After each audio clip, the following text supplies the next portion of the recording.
Sunday Morning with Myles on BBC Radio Wales.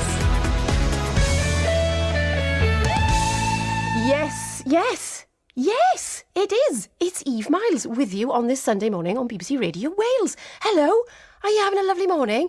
On the show this week, internet person Samantha Ellis is back. Hip, hip, hip, hip, hooray. And the comedian Dan Mitchell is back also. Hello, guys. Hello.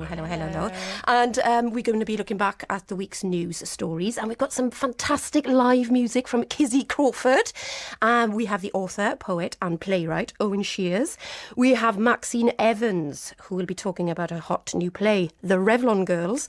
All that, plus vegan bara breath. But before all that, I would like to give you a little bit of Johnny Cash now. This is for you, Bobby Grips. This is him and his Ring of Fire. Hello, you're listening to BBC Radio Wales. I'm Myles. On the show this week, Alexa, Stan and Ollie hit the dustbin of baby names. Why what you eat could be influenced by how attractive your other half is. I can't wait to discuss that. Stick with me. And the things you should never talk about on a first date. So to discuss all of these very important matters are Samantha Ellis and Dan Mitchell. How's your week been, guys? Great. Yeah, what have you been up to, Sam?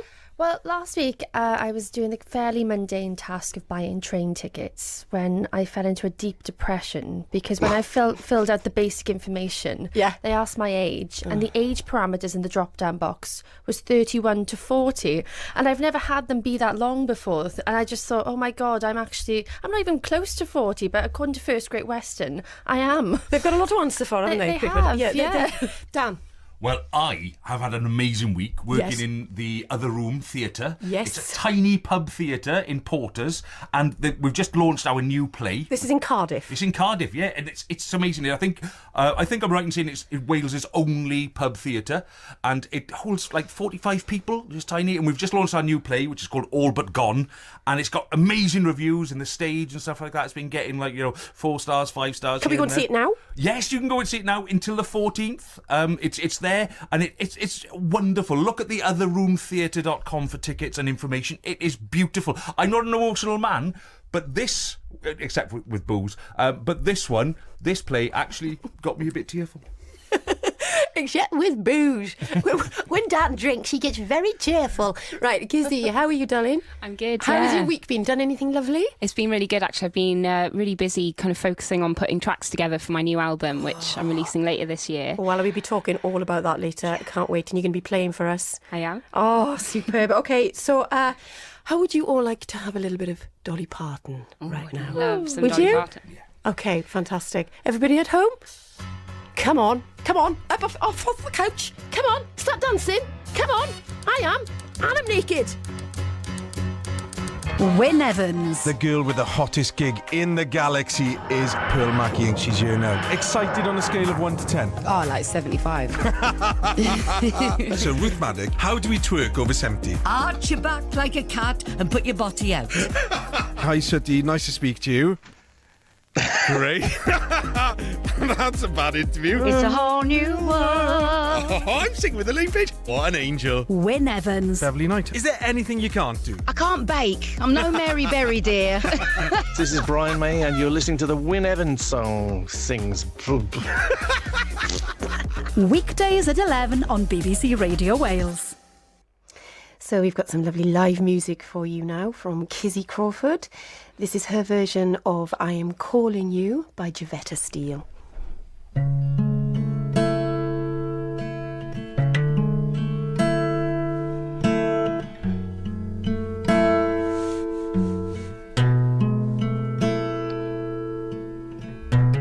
desert road from Vegas to nowhere, someplace better than where you've been. A coffee machine that needs some fixing in a little cafe just around the bend. I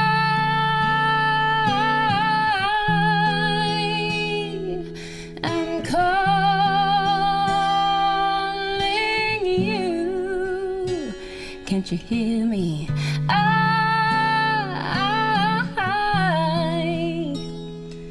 I'm calling you.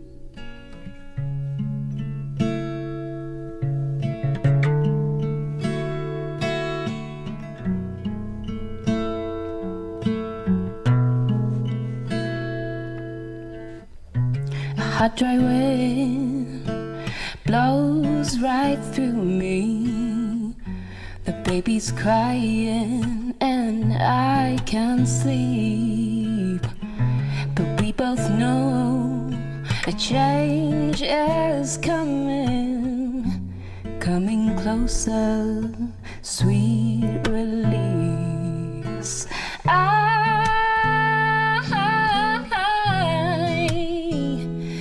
I'm calling you. Can't you hear me? I'm calling you.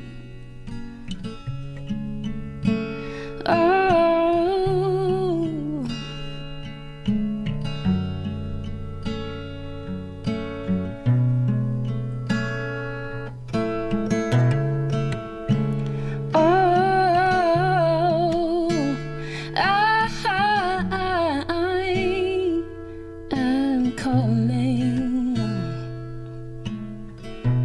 Desert road from Vegas to nowhere, someplace better than where you've been.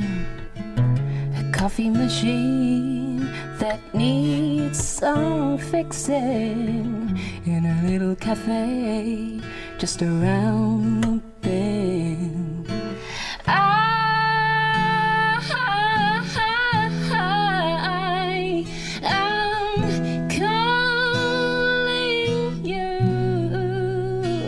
Can't you hear me?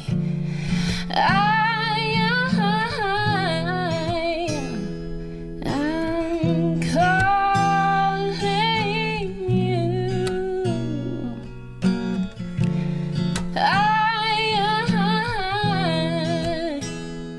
I'm calling you. Can't you hear me?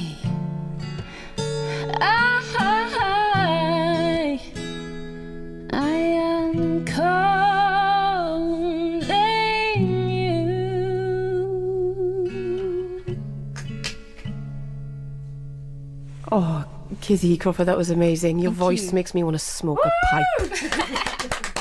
Thank you very much.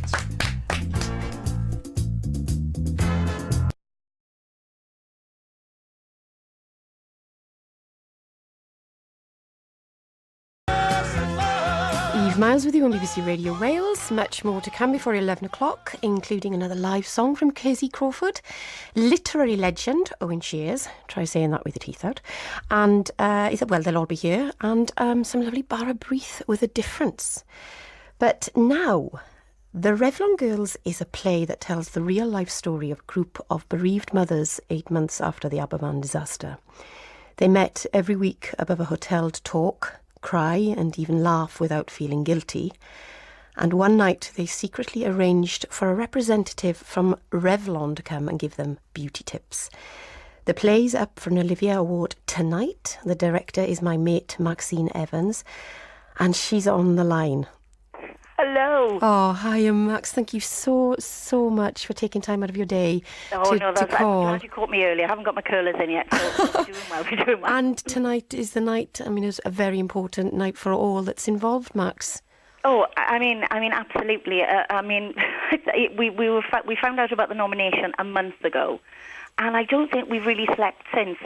Did you have to keep it quiet? No, because to be honest with you, all our friends knew before we did. They just announced it on Twitter, Facebook, whatever, and then people are going, oh, congratulations, and we're going, what?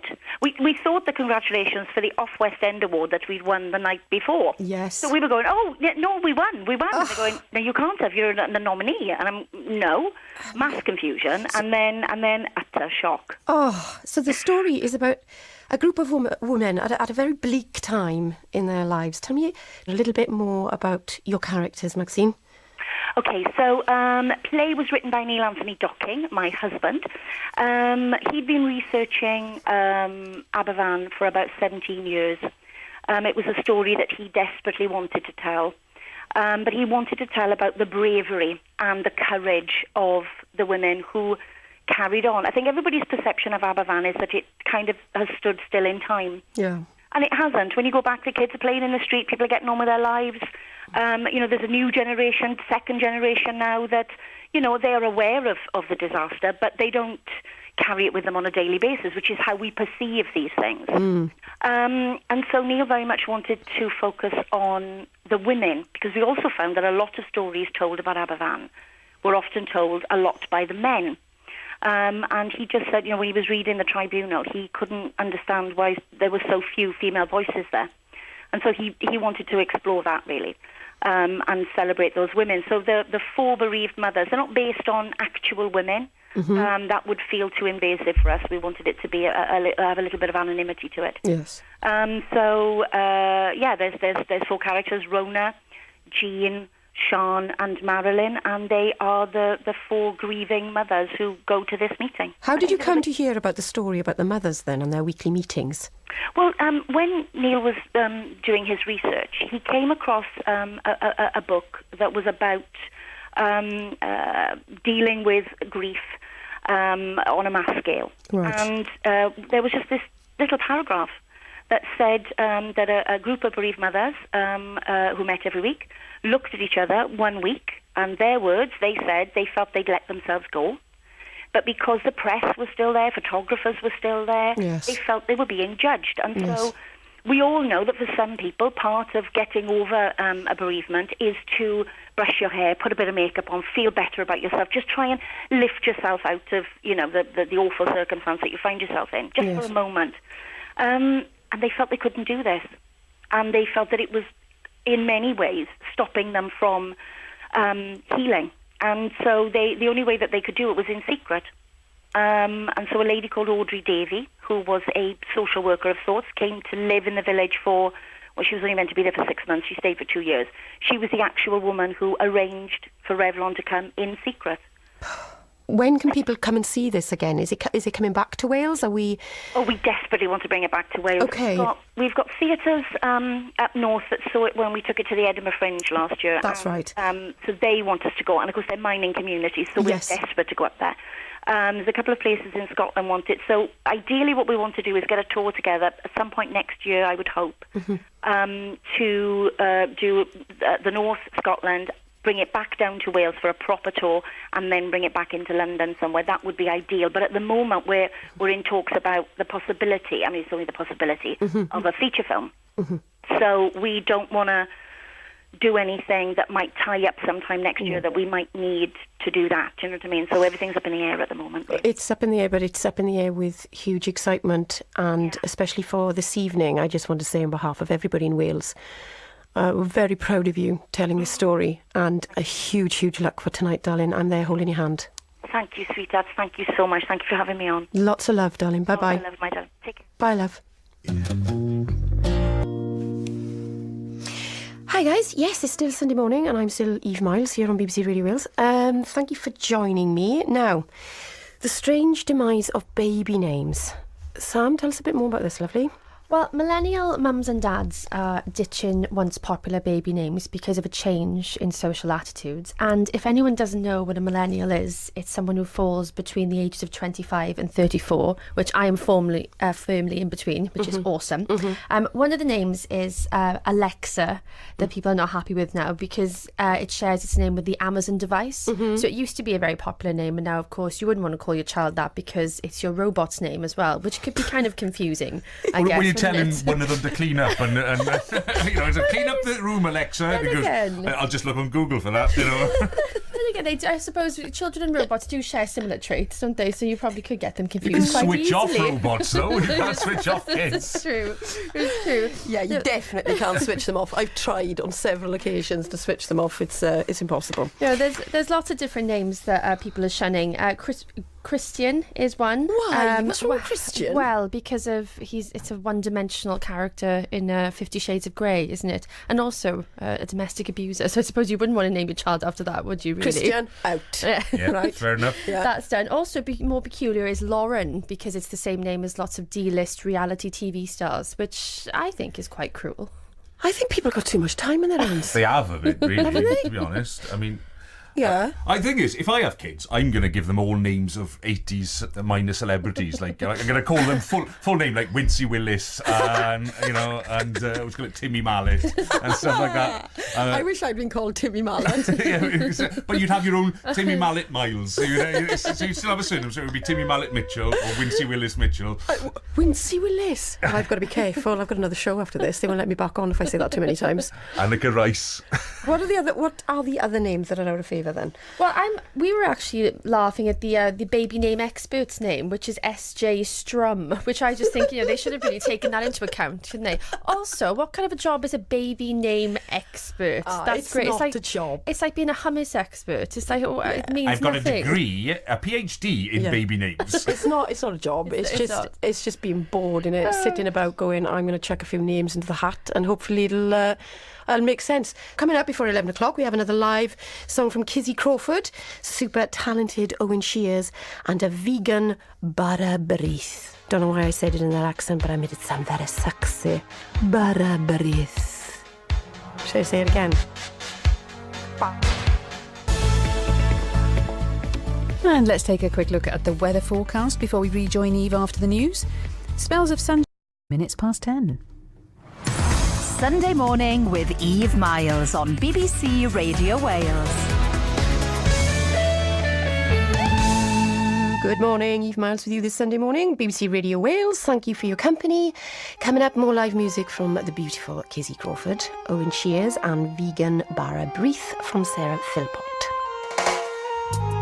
The Commonwealth Games across the BBC. And he leaps for goal! History is made in the Commonwealth Games. Standing ovation from the crowd. They've got their first gold medal. It's the fastest time in the world this year. Spectacular finish. Amazing. I was not expecting that. What a superb victory. Follow Team Wales's progress in Australia. Wake up every morning to the latest news and results on Good Morning Wales. The Gold Coast Commonwealth Games on BBC Radio Wales. Your team for Welsh sport. I'm very pleased to introduce my next guest. He's a poet, a playwright, a novelist. Thank you so much for coming in, Mr. Shears. It is a delight to have you here.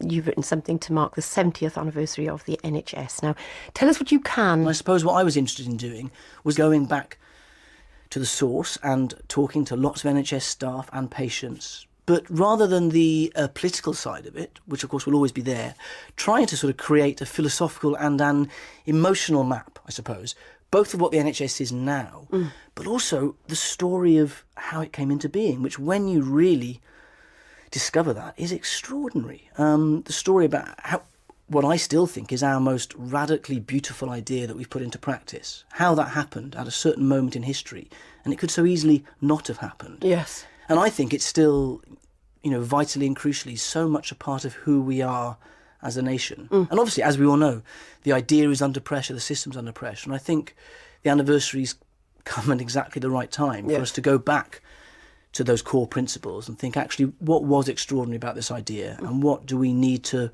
protect at all costs, really? How do you go about writing?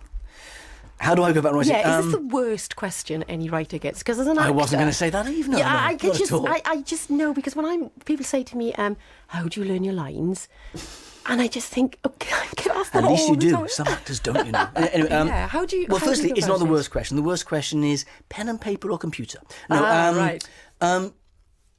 It changes. I've always got my perfect writing day sort of in mind, but it's like a continual aspiration, really, and I think maybe that's why it's there. I've now got 2 young daughters, so to be honest, I now write whenever I can, often very tired through a slightly hallucinogenic haze.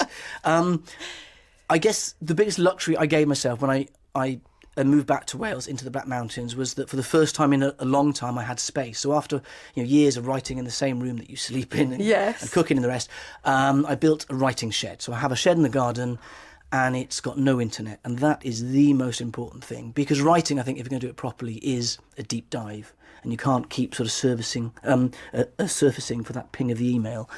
But what I found recently, actually, is that there seems to be a process of a longer period of either interviews or thinking or research and sort of distillation, I suppose. And I seem to leave it as late as possible before writing, which is stressful for me and stressful for my poor wife and my family probably. But I think there's something about it that works. There's something good about hothousing that first draft, because you can hold everything in your head, especially if it's a rhythmic piece. Yes. You can hold that rhythm in your head. That's very rarely the finished draft, as you'll appreciate. And then, as everyone quite often says, writing is often about rewriting. And so then there's the drafting. So basically, for all those budding writers out there, get yourself a shed, get yourself on top of a mountain. Yeah. And a little bit of panic.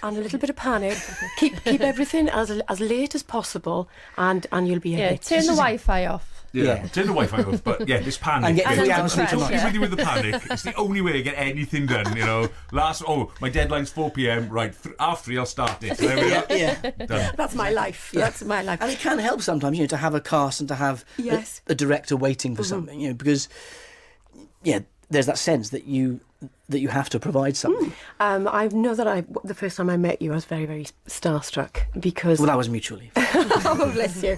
But it was when I was a student and I went to the Royal Welsh College of Music and Drama, and my first term I found your poetry and I kept it with me every day for the first year of drama school in my bag.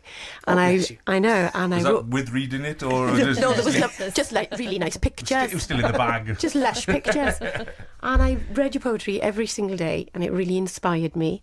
And I remember writing you a letter because it inspired me so much, and you replied. Thank God. I was so worried you were going to say. And then I carried that around like some sort of mad stalker with a gap in my teeth. But it was such a lovely thing for you to do, and to work with you is it's just a lovely dream come true, really. And I would like to ask if you would like a track. A track? Yes. Well, having mentioned my young daughters, my 4-year-old Anwin at the moment has been asking a lot for My Generation by The Who, which she calls the jump up and down, spin around song. And on a Sunday morning, that's normally when she'll be doing it in the kitchen, so it would be great to hear that. Well, that's fantastic. She's got great taste. Of course. Like her dad. Thank you so much for coming in, Owen. It's been such a treat. No, thank you. Diolch yn fawr. Eve Myles with you on BBC Radio Wales. Hope you enjoyed that. I did. Good morning, everybody. Hope you're having a lovely morning out there. Thanks for listening. Now, what are the worst things you can talk about on a first date, Sam? You have the answer about this, apparently. I do. Right. I do. Just don't go on them. Don't go on a first date. Just don't go on them I'll at tell all. you what, I've got some ideas about this. Oh, go on, go on. Don't go on first dates. How do you go on a second date then? You just don't go. Just become a hermit. No. Do you know, Dan? I've never turned up to a first date sober. Haven't you? No, you shouldn't. No. It's probably the best. Go on, Dan. Well, basically, the idea is this. I mean, there are some things that you're supposed to say on a first date, and some things you're not. Right. So you're supposed to be light and positive. I think that's the idea. Bubbly. So if you're a bit tipsy, that you can be light and bubbly. But if you're one of those people who's a bit too drunk and a bit too sort of like, well, I'll tell you what's rubbish in my life, and then start slagging off everyone who's ever wronged you and stuff like that. Well, the last person I was dating last night, well, he was absolutely terrible. That's not a good start, You do not do that. Because they will remember the negative stuff. Yeah. But if you say, oh, life's good, innit? I saw a flower today, that was great. Keep it light and... Would it sound like a complete nut job if you said that? Hiya, nice to meet you. My name is Dan. I saw a lovely flower flower outside. Oh, It was lush. Well, I wouldn't talk about flowers. I would talk about, other things that are nice, I'm just saying that if you keep it light and positive, Yes. it's great. I mean, it does say here that you should actually ask some personal questions as well. Really? Like, ask them what their ideal relationship is. Where do they see themselves in 5 years' time? It's not a job interview, is I it? know, but where do you see yourselves in 5 years' time? I don't know what I'm doing next week. I would have it's just too much. I don't know, 5 years. I don't know, possibly long gone. It must be so scary for people to go on first dates. Now, I don't think I could do it. I genuinely don't think I could do it. I'd be a bag of nerves. Anyway, so dating experts say you need to keep everything light and breezy and positive. Don't go talking about anything about your toilet habits or politics, religion, or how fantastic your ex is. And you So much better than you. Yeah, you should be all right. Well, let's have some Catatonia, is it? Oh, that took me right back to being a student. Love a bit of Catatonia. Now then, let's have some live music, shall we? Kizzy Crawford is here, and this is Rhododendron.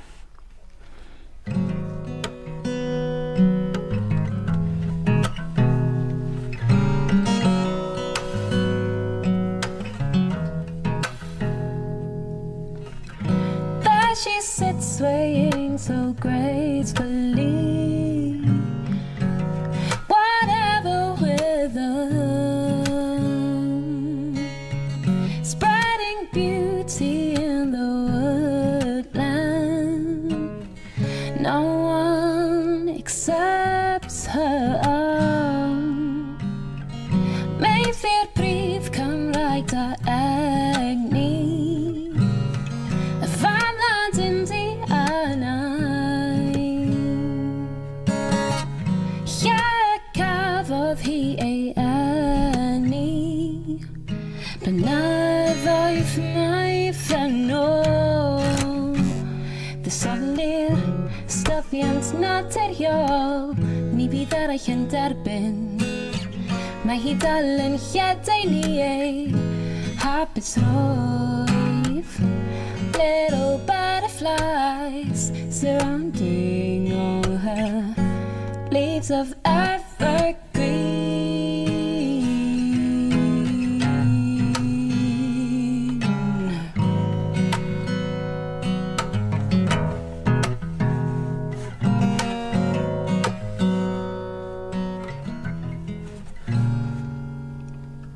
Still her ancestors will speak to her when she feels lonely. Indian majestic princess from the Raj where she claimed her beauty.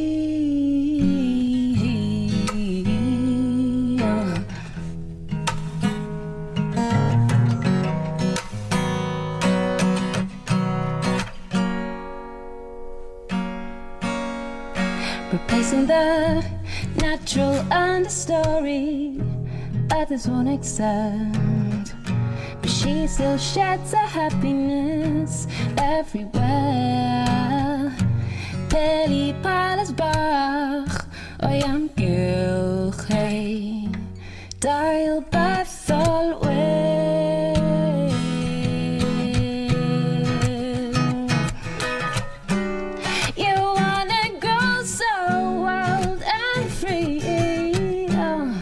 such a threat that you don't see. Smothering the wildlife without any sort of fight, blocking out the sunlight, spreading into the night.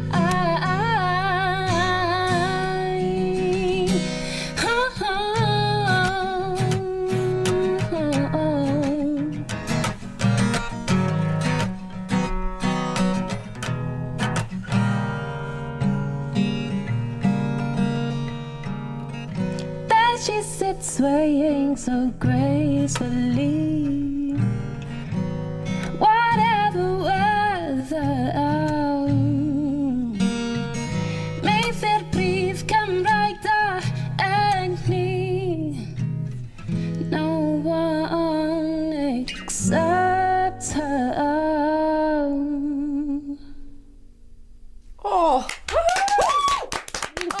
Kizzy Crawford, that was amazing. Thank you so much, my darling. That's from your latest work called Birdsong. Tell us all about it. Yeah, so Birdsong, Can yr Adar, it's a collaboration by me and Gwilym Simcock, an incredible jazz pianist, and also Symphonia Cymru and RSPB Cymru, and it's absolutely fantastic. It's like one of my favourite projects to do because it's all about nature, and it's a whole concert inspired by this incredible place called Can Gavach, a Welsh rainforest in Powys.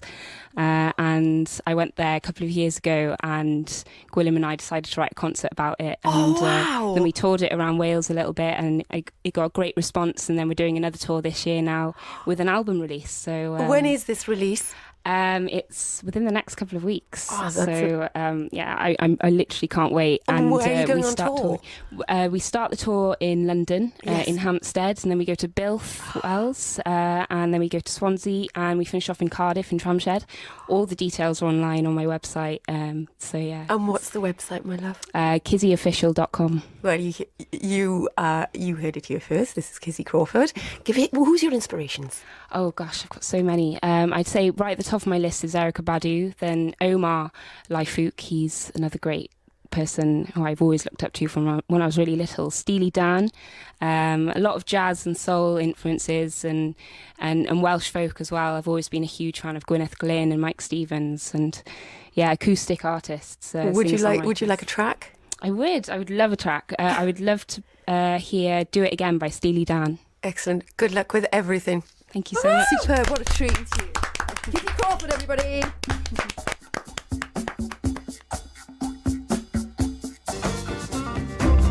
I found it at first most difficult to keep cool when I was near to my enemy.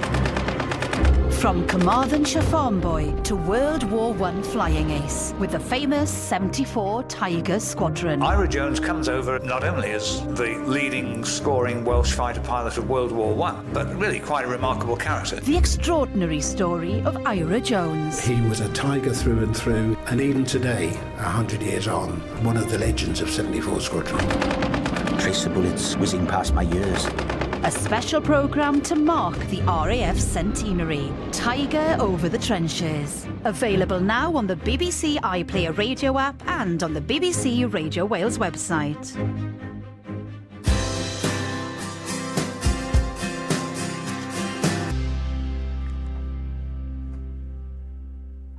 Sunday morning. It's just lovely here in the BBC studios. So, let's have a little chat about this, Dan. How attractive your partner is influencing what you eat? Well, everyone knows that, like, if you have a breakup and stuff, for example, and you might lose your appetite. Never happened to me. Well, no. But apparently, that what you eat depends on how attractive your partner is. For example, if your partner is particularly attractive, you might try and eat a bit healthier so you can sort of match them just that little bit. I don't know whether that's true or not, because that is supposed to be only true of women. Men, yes, as normal, will do whatever they want.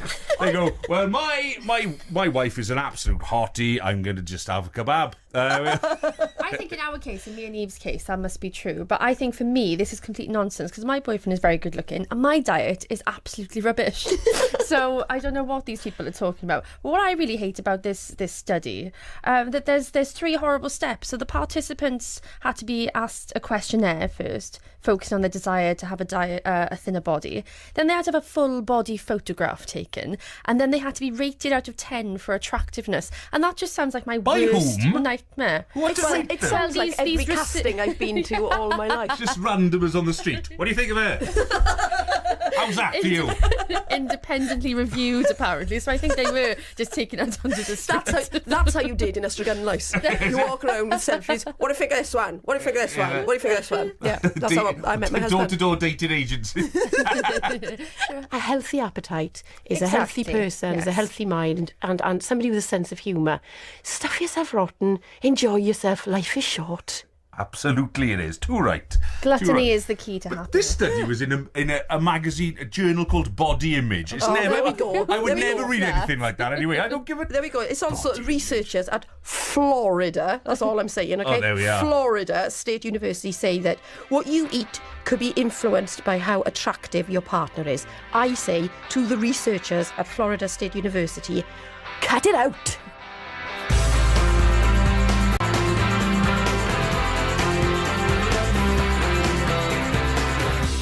So, for the past few weeks on the show, we've had a lot of meat. Dan, a lot of meat.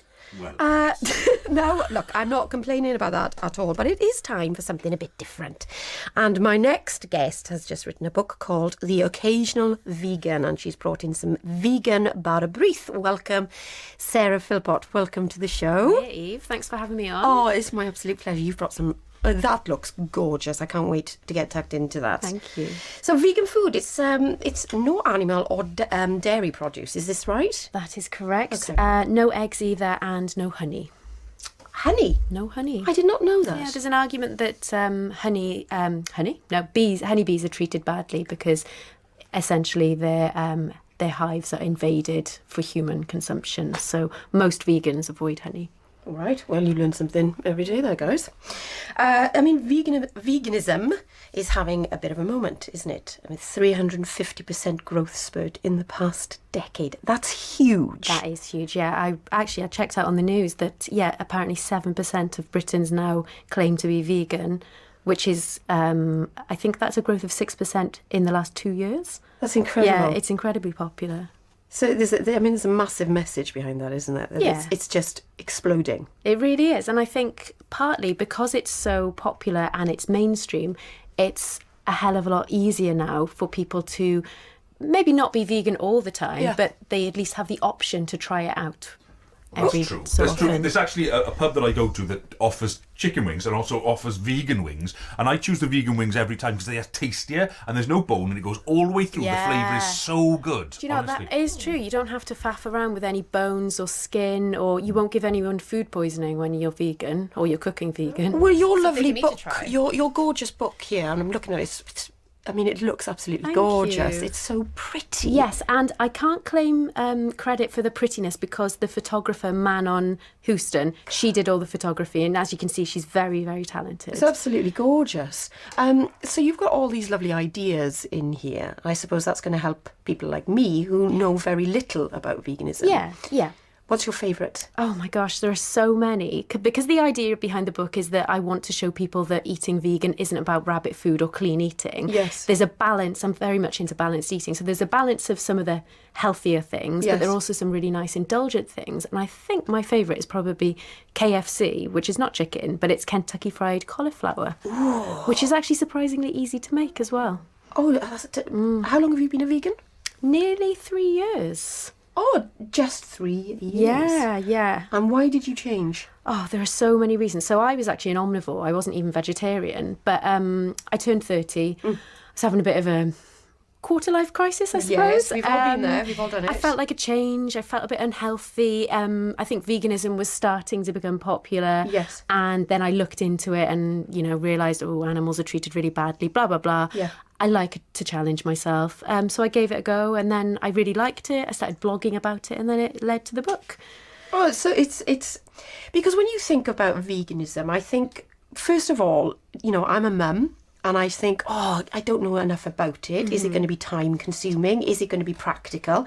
And I can see by your book that answers all those questions. Yeah, it doesn't have to be. I don't think that veganism has to be about really fancy foods or expensive foods. In the book, it's divided into sections, and one of the sections is the working week. So there are meals there that you can knock up in half an hour or less. So it can be easy. Perfect. Yeah. And it gives you another option. It really does, Can I ask you something, right? Because I'm a massive fan of batter. Anything batter, Can you say that again? Batter. Not battering someone, I hope. No, not battering people. I'm a pacifist. But I do like my food, like Yorkshire pudding, pancakes and stuff. Is there some sort of vegan equivalent to what? To batter. Yes. Well, actually, funny you should ask that. There is a recipe for toadfish and chips in the book, which is the vegan sort of version of... Toadfish? Wasn't he a character in Neighbours? No. If only there were a toadfish recipe in there, it'd be very interesting. No. Jared Rebecca, fact fans. Yes. I miss all those colourful shirts he used to wear. Yeah. No, toadfish and chips. So it's like vegan fish and chips. And the batter is simply, it's flour and soda water, if I remember correctly. But... This sounds like witchcraft. No. I think there's some soy milk in there as well. That makes more sense. But I did actually try making toad in the hole with some aquafaba, which is chickpea water, the other day, and that was quite successful actually. That doesn't sell it very well. No, chickpea water doesn't sound a sexy food, does it? However, as an ingredient, it actually works really well in chocolate mousse as well, because it has that consistency of egg white. So you whip it up, and it becomes really airy and fluffy, and it does work well. I am going to be binning a lot of chickpeas. Yeah, I know, and I'm not very good at science, but yeah, there is some science You there. brought us some beautiful bar brief here. I have, yes. So, I mean, normally it's made with margarine and butter. What have you used instead? Well, it's really easy. So you soak your fruit in tea overnight. Did you hear that, Dan? Soak your fruit. Right? Oh, yes. Soak your fruit right in the tea. Yeah. Do you know, I did actually mention to my boyfriend last night, I said, I'm just going to soak my fruit in tea. And he was like, pardon me? Morning. Yeah. So the fruit, you've got sultanas and raisins. You've just got a bag of mixed dried fruit. So there's sultanas, there's probably some orange peel in there as well, and lemon zest. Oh, nice. You soak that in tea overnight if you've got time, but otherwise a few hours will do.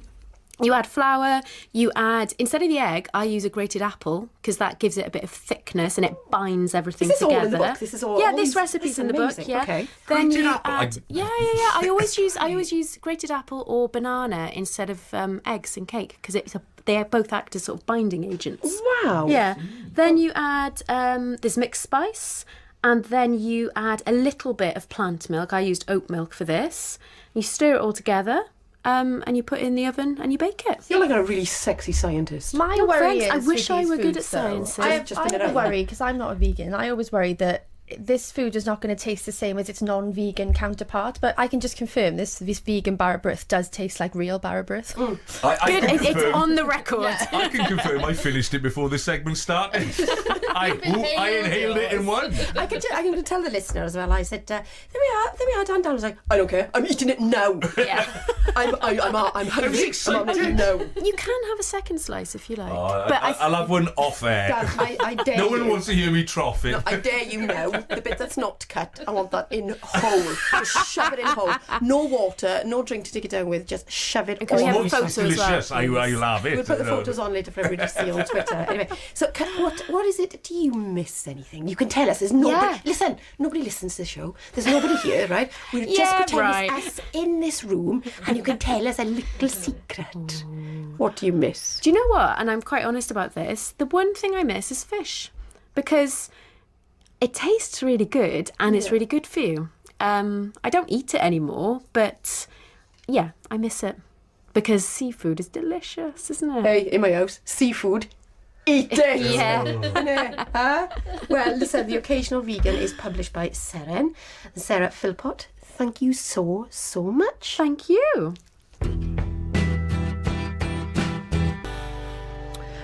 Oh, sorry, I'm just stuffing my face with Barrabrith. It's really, really, really nice. Well, unfortunately, that's all we've got time for this week. Are you doing anything nice this week, Samantha? Well, next week I'm going to be promoting this amazing event which is coming to Cardiff, the Volvo Ocean Race. So it's the most intense sailing event in the world. An intense sailing event? The event? most intense and most amazing. And it's got a Welsh sailor in it, Bleddyn Mon. Woohoo! We love Bleddyn. What is it? Tell us a bit more about this race. What is it? Well, it's a sailing race, but it's got all Olympic gold medalists in it, so it's going to be awesome. And it's stopping over in Cardiff on May 27th. It's coming from Newport, Rhode Island, not Newport in South Wales, to get it confused. Okay. And there's going to be a race village for the 2 weeks as well, 27th of May to the 10th of June. So that's open to the public for people to go to. So please do go down. Can I enter? You can, of course, yeah. I'll take my dinghy. Okay, Dan. Well, I am going to be working in the other room again. We've got this show, which is still going on, but also I am curating. We have a monthly event for new writers. It's called Scene, and what we do is we've set a theme, and people have to write plays of between 5 and 20 minutes. It's given to a new director, and new actors get an opportunity to perform it, and the audience come along and watch it, and then there's a question and answer to give people the opportunity to have their work tested, to see new actors and stuff like that. It's happening. So the competition is out there now. It's all on the website, theotherroomtheatre.com. You can enter there, or just come along and watch brand new theatre being created. I think that's fantastic, and I'm going to come. Excellent. I think it's fantastic. And Sarah, are you doing anything nice this week?